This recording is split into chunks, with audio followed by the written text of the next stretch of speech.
¿Cuántos de nosotros deseamos crecer en la vida cristiana? ¿Cuántos de nosotros deseamos tener madurez en la vida cristiana? ¿Cuántos de nosotros deseamos tener raíces tan firmes en la vida cristiana que nada nos mueva de nuestra convicción de fe? ¿Cuántos de nosotros desean eso? Yo deseo eso. ¿Alguien más? Bien. Ahora, yo tengo una pregunta. ¿Cuántos de nosotros deseamos tener pruebas en la vida cristiana? No nos gustaría, no nos gusta. Saben que las pruebas son, así como se prueba el oro en el crisol para sacar todas las impurezas y dejar el oro puro, así también las pruebas son el crisol del cristiano. Las pruebas son el crisol de la vida cristiana. A través de las pruebas, Dios nos fortalece, Dios nos purifica, pero no solo a nosotros, sino a nuestra fe.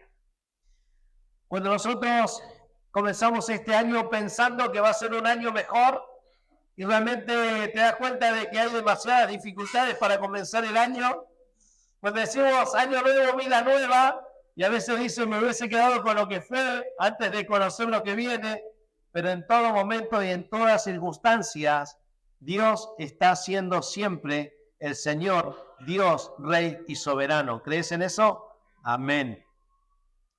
Nos toca estudiar el libro de Santiago, o mejor dicho, la carta que Santiago escribe, y vamos a abrir la Biblia en Santiago. ¿Quién fue el autor de Santiago?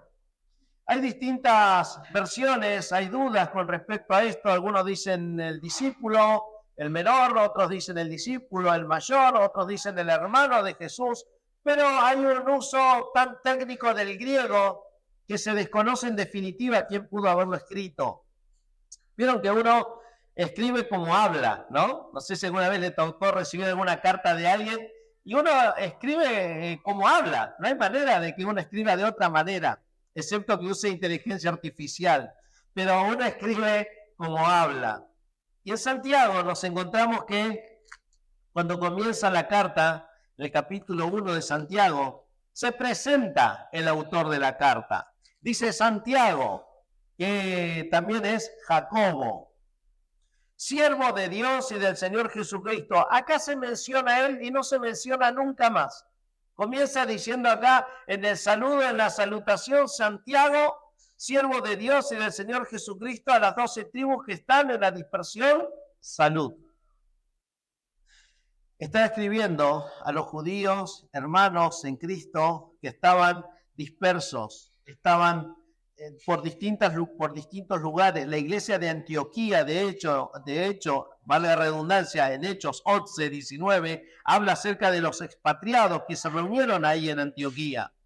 Y el apóstol o el escritor de la carta habla y le escribe a esos hermanos que estaban siendo perseguidos, que estaban siendo maltratados, que estaban pasando por circunstancias verdaderamente apremiantes en la vida.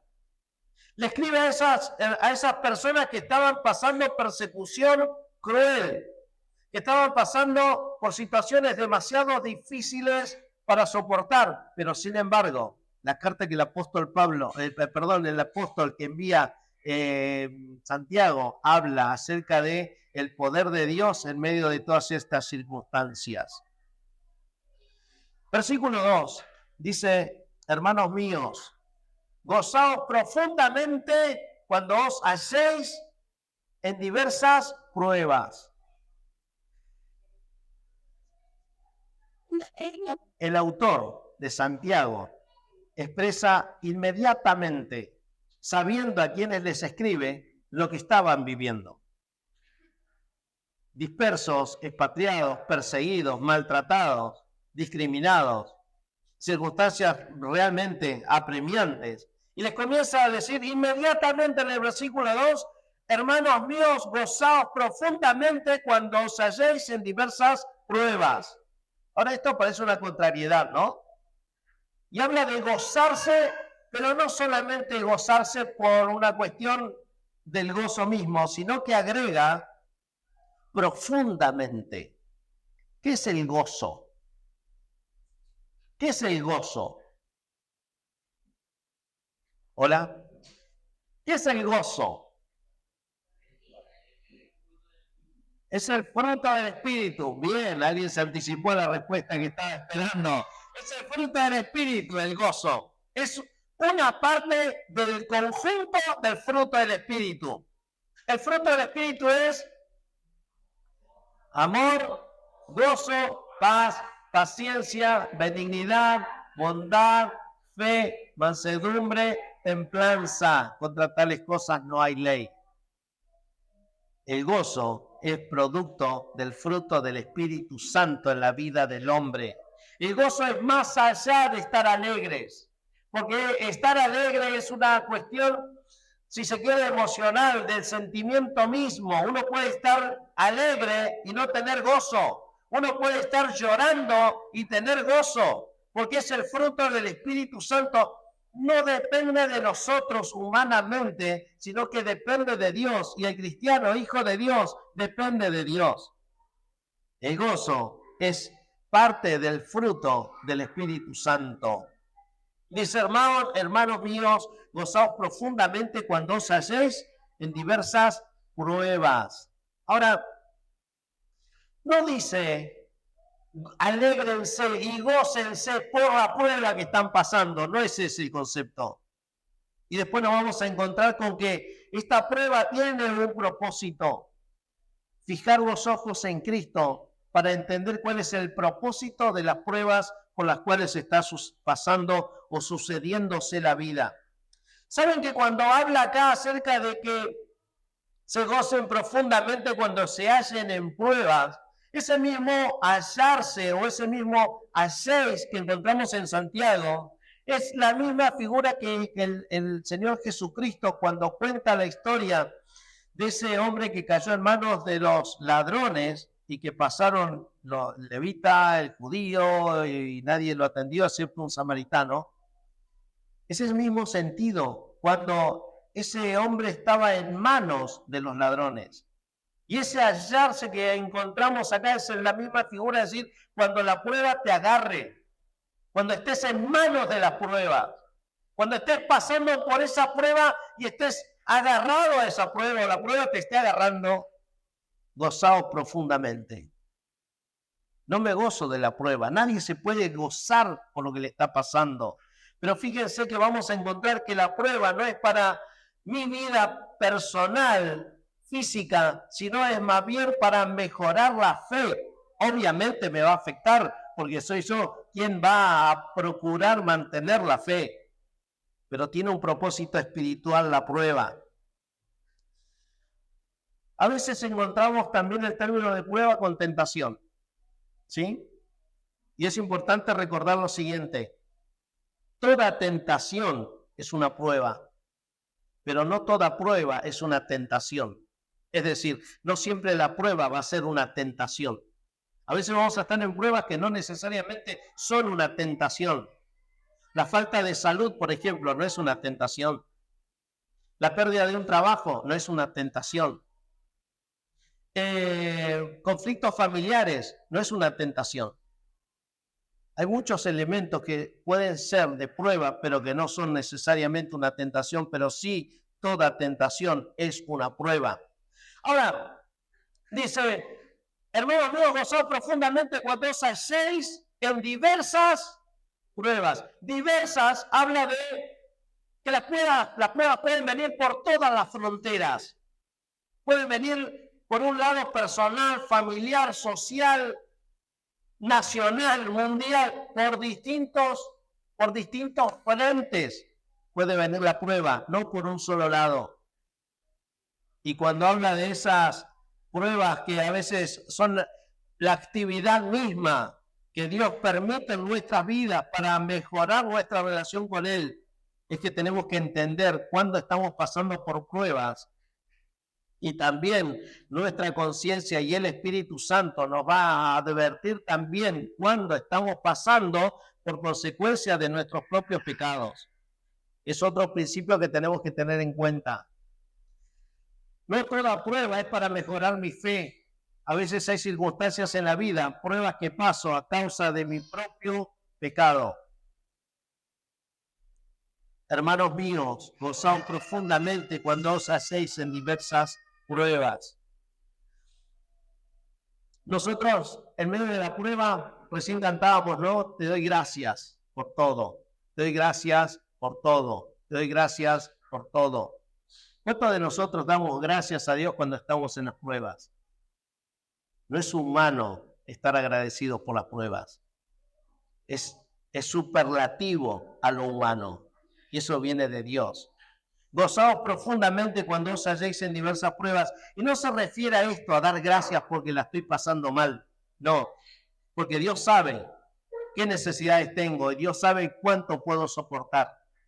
Por lo tanto, nunca me va a dejar ser probado más de lo que yo pueda soportar. Pero no yo de manera personal, sino la fe.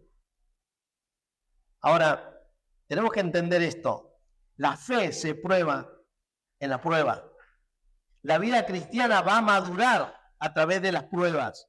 Pero en todo esto hay un propósito. Versículo 3. Sabiendo que la prueba de vuestra fe produce, ¿qué cosa? Paciencia. Seguramente este pasaje lo leímos un montón de veces. Y lo que nos sucede a veces cuando leemos tantas veces un pasaje es que nos familiarizamos tanto con el pasaje que dejamos de ver cosas profundas que el pasaje encierra.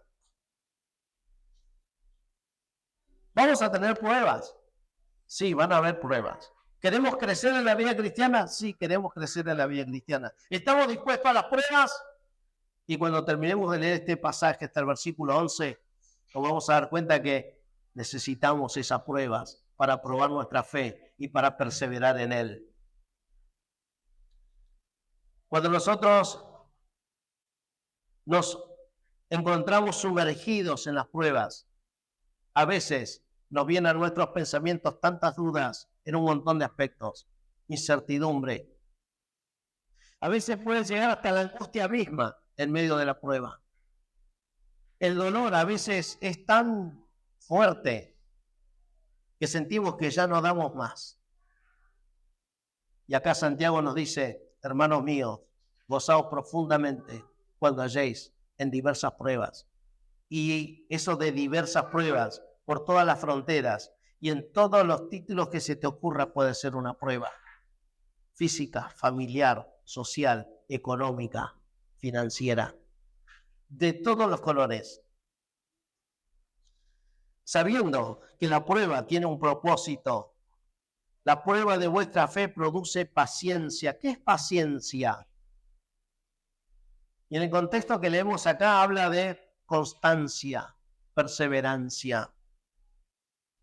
¿Saben quién soportó la prueba y tuvo paciencia, tolerancia? En el Antiguo Testamento hay un padre de la prueba, se llamó Job.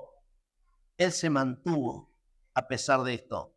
Después vamos a leer un par de pasajes de Job. La presencia de pruebas es para mantenernos atentos y alertas dependiendo de Dios. Porque si no hay pruebas, Dios está todo bien. Y si no hay pruebas, la vida cristiana entra en una relación tan ambigua que perdemos el propósito por el cual fuimos alcanzados.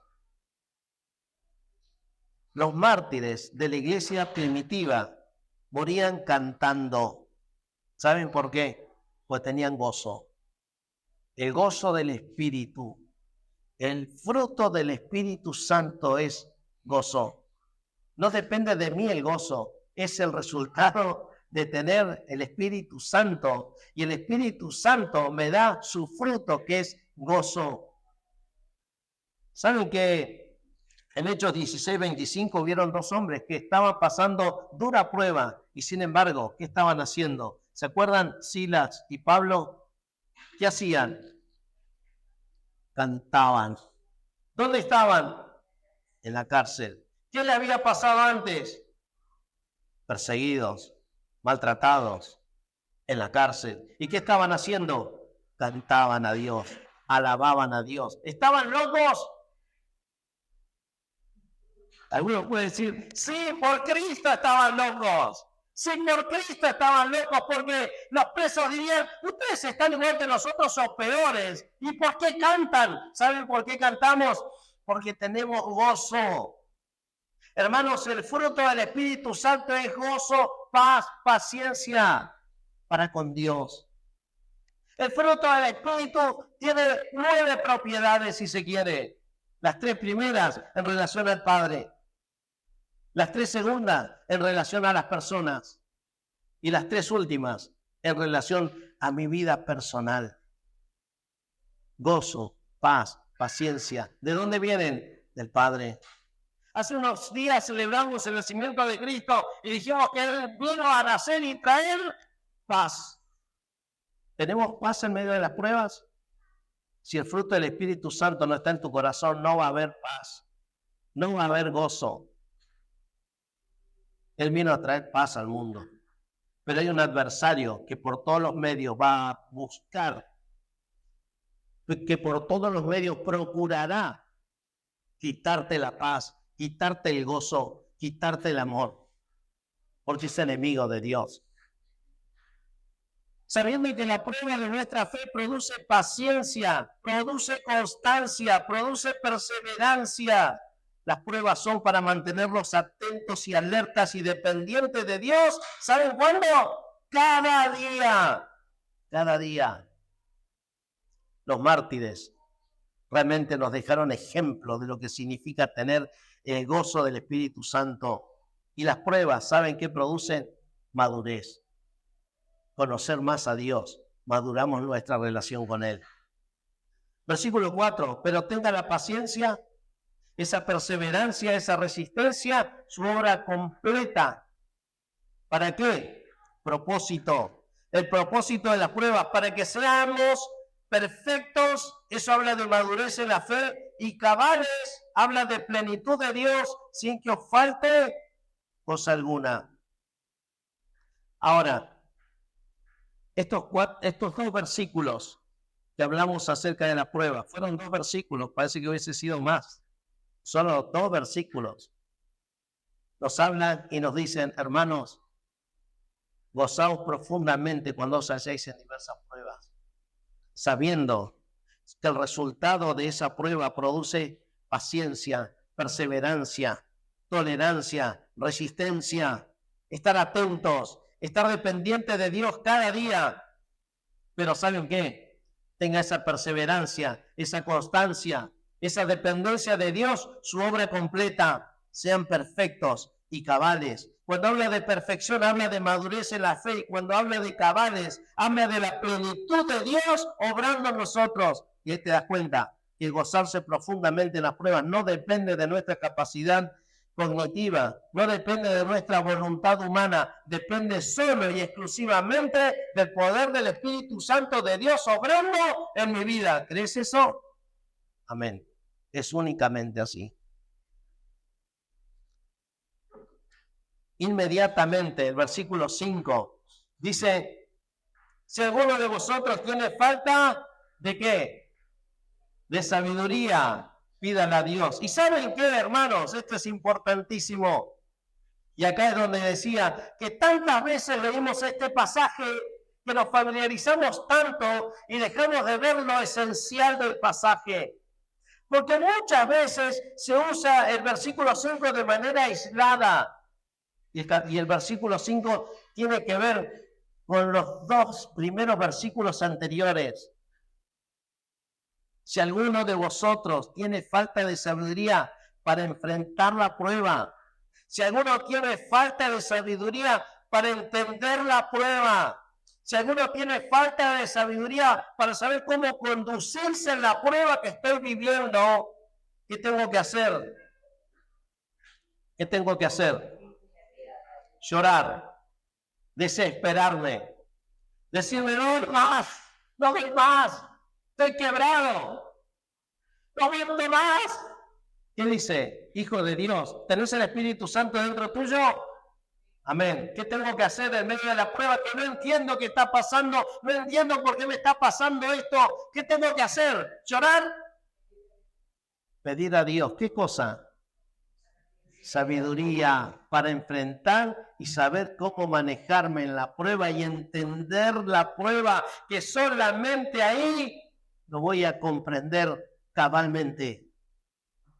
Y eso de si alguno tiene falta de sabiduría, pídale a Dios, es para saber cómo enfrentar la prueba, no para saber sumar, no para saber qué decidir, no, es para saber cómo enfrentar esta prueba. Ahora, Dios dice que nos va a dar abundantemente y sin reproche. Fíjense que cuando dice, y el cual da a todos abundantemente, se refiere a generosidad. ¿Cuánta sabiduría te va a dar? Dice abundantemente. ¿Cuánta sabiduría es abundantemente? Mucho. ¿Cuánto? ¿Cuánto es abundante? No es lo que necesitamos.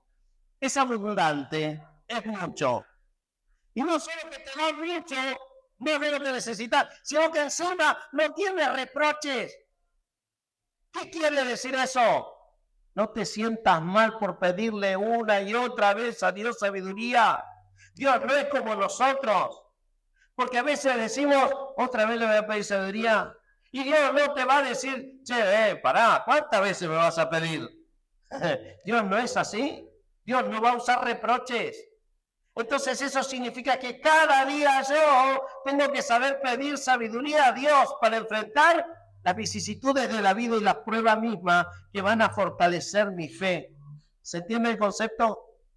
Si alguno tiene falta de sabiduría, pídale a Dios, el cual da a todos abundantemente y sin reproche. Dios no te va a reprochar porque el lunes, martes, miércoles, jueves, viernes, sábado, domingo le pidas sabiduría. No lo va a hacer. Al contrario, te va a dar abundantemente. ¿Se acuerdan Salomón? Antiguo Testamento, pidió sabiduría. ¿Por qué pidió sabiduría? Porque Salomón sabía lo que significa pedir sabiduría a Dios. Job, dijimos, Antiguo Testamento. No hace falta que lo busquen. Les cuento, Job, capítulo 12, versículo 13. Dice, pero con Dios están la sabiduría y el poder. Suyo es el consejo y la inteligencia. El mismo Job, capítulo 28, versículo 20 en adelante, dice, ¿de dónde pues procede la sabiduría? ¿Y de dónde se encuentra el lugar de la inteligencia? Solamente en Dios, quien conoce el camino de ella y sabe dónde está su lugar. El apóstol Pedro escribía, por lo cual, hermanos, os alegráis, aunque ahora por un poco de tiempo, si es necesario, tengan que ser afligidos en diversas pruebas, para que sometida a prueba vuestra fe, mucho más preciosa que el oro, el cual, aunque perecedero, se prueba por fuego, sea hallada en alabanza, gloria y honra, cuando sea manifestado Jesucristo. Romanos capítulo 5 dice, por quien también tenemos entrada por la fe a esta gracia, en la cual estamos firmes y nos gloriamos en la esperanza de la gloria de Dios. Y no solo esto, sino que también nos gloriamos en las tribulaciones, sabiendo que la tribulación produce paciencia, y la paciencia prueba, y la prueba esperanza, y la esperanza no nos defrauda, porque el amor de Dios ha sido derramado en nuestros corazones por el Espíritu Santo que nos fue dado. Romanos 5, versículos 2 al 5. Un hombre, Antiguo Testamento, que tuvo que enfrentar una prueba durísima fue Abraham. Más de 100 años esperando un hijo. Y Dios le dice, dame tu hijo. ¿Y qué hizo Abraham? Le dio el hijo. No sin dolor seguramente. No sin sufrimiento seguramente. No sin renunciar al amor por el hijo seguramente. José, Antiguo Testamento, fue vendido por los hermanos. Se hizo esclavo. Fue acusado por una mujer falsamente. Estuvo en la cárcel. Ahora, ¿pasó pruebas? Un montón. Pero la Biblia dice, vez tras vez, pero Jehová estaba con José. ¿José no lo sabía? Sí, lo sabía. Porque seguramente era el poder de Dios obrando en la vida de José. Humanamente, dificilísimo, pero con el poder de Dios eso es posible. Jesús en Getsemaní, cuando dijo, esto que va a pasar no lo quiero, pero no sea lo que yo quiero, sino lo que tú quieres, costó el sacrificio de Cristo un montón. Jesucristo sufrió por entregarse en la cruz un montón. Sin embargo, no fue lo que Él quiso, sino lo que el Padre quería. Ahora, podemos encontrar un montón de ejemplos en la Biblia de personas que a través de las pruebas fortalecieron su fe. Hebreos 11 nos habla acerca de los héroes de la fe. Hebreos 11 nos habla acerca de hombres y mujeres que entregaron su vida y su convicción plena a Dios, y Dios los sostuvo de una manera especial. Seguimos un poquito más abajo. Si alguno, versículo 5, de vosotros tiene falta de sabiduría, y ahí me imagino un paréntesis, para enfrentar la prueba y tentación, pídala a Dios, el cual da a todos abundantemente y sin reproche, y le será dada. ¿Por qué? Porque la fuente de sabiduría es de Dios. Dios es la fuente de sabiduría y no hay escasez en esa fuente. Versículo 6, Nos encontramos con un pero acá, ¿no? ¿Vamos todos diciendo? Nos encontramos con un pero. Lo que viene es más importante tal vez que lo que dijo antes. Dice, pero, ¿qué cosa? ¿Qué dice? Versículo 6. Pero, pida con fe. ¿Qué significa eso? No dudando nada. Porque el que duda es semejante a la onda del mar, que es arrastrada por el viento y echada de una parte a otra. Entonces, cuando oramos, hermanos, de verdad, tenemos que creer que Dios oye y Dios puede obrar. No dudes. Dudar es pecado en la oración. Realmente tenemos que creer a Dios y creer que Él oye nuestra oración. Porque si vos vas a dudar, ¿para qué vas a orar? ¿Por una cuestión religiosa? Si vos orás a Dios es porque estás seguro que Dios te oye y que Dios está ahí. Pida con fe, no dudando nada. Ahora, esto es doble ánimo, como la ola del mar. Aparece y desaparece.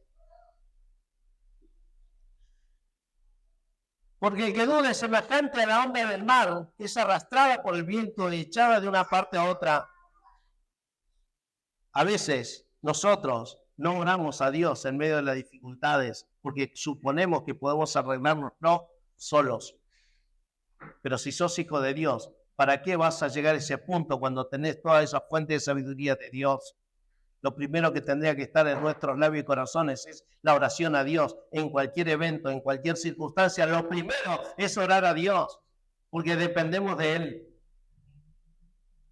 Versículo 7. No piense entonces quien tal haga que recibirá cosa alguna del Señor, ya que es persona de doble ánimo e inconstante en todos sus caminos. Saben que el hombre de fe mira siempre a Dios.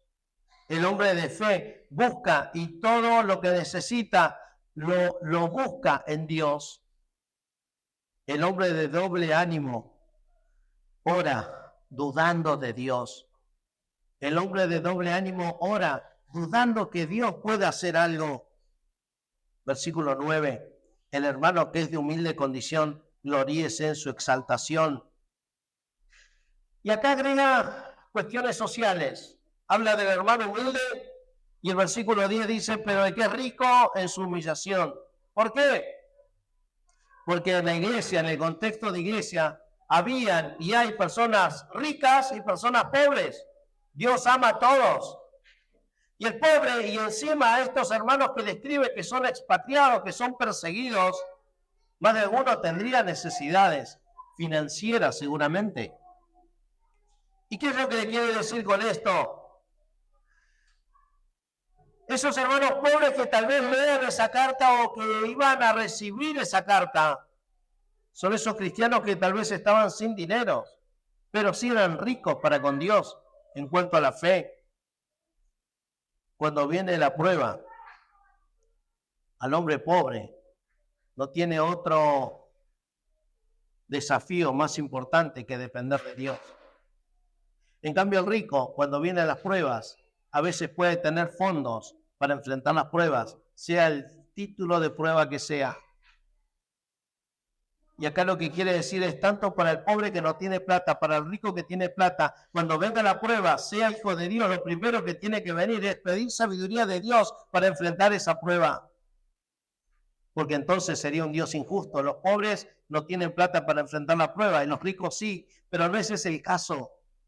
Dios ve acá tanto el corazón del que tiene dinero como el que no tiene dinero, que cuando venga la prueba, lo primero que tiene que hacer es no buscar sus recursos financieros ni sus recursos personales, sino buscar la sabiduría de Dios para entender el propósito de esa prueba. Versículo 10, pero el que es rico en su humillación, porque él pasará como la flor de la hierba. ¿Y saben qué quiere decir con esto? Hermanos, todo lo que nosotros vemos es pasajero.